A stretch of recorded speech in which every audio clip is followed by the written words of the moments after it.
Mr. Speaker. Fraud on the government. That's the charge the RCMP considered laying against the Prime Minister for taking an exotic holiday as a free gift in 2016.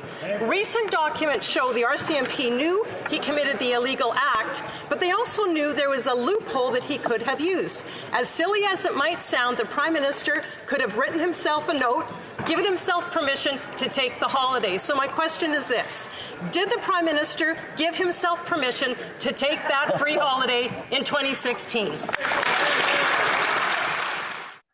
If you've been wondering why Justin Trudeau's famous trip to the Aga Khans private island is back in the news, you're probably not alone. Hi, I'm Brian Lilley, political columnist with the Toronto Sun.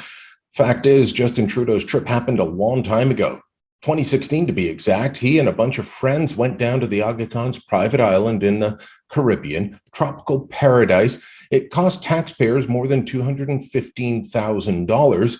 The actual cost of the trip, if you'd had to pay, would have been much more than that, I'm sure. It was a luxurious accommodation, all a gift to Trudeau from the Aga Khan, a man who heads up a worldwide religious movement, a foundation here in Canada, and who lobbies the Government of Canada to get funding, more than $300 million from the Government of Canada over the years under both Liberal and Conservative governments. So that was a problem. Trudeau had his wrist slapped by the Ethics Commissioner for breaking the Ethics Act that all MPs are subject to in multiple ways. Not just one way, multiple ways he broke the act, which makes that vacation illegal. He broke the law by taking it.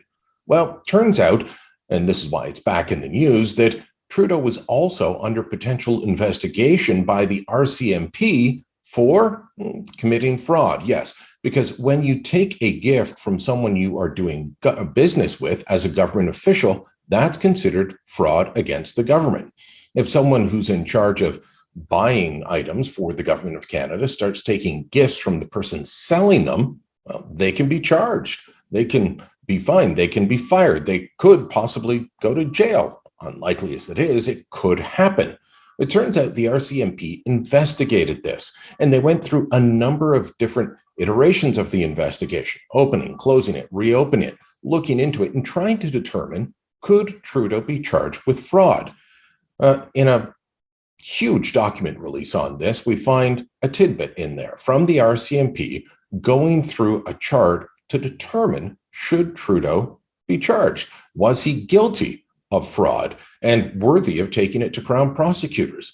They determined that yes, Trudeau was a government official. Okay, move on to the next one.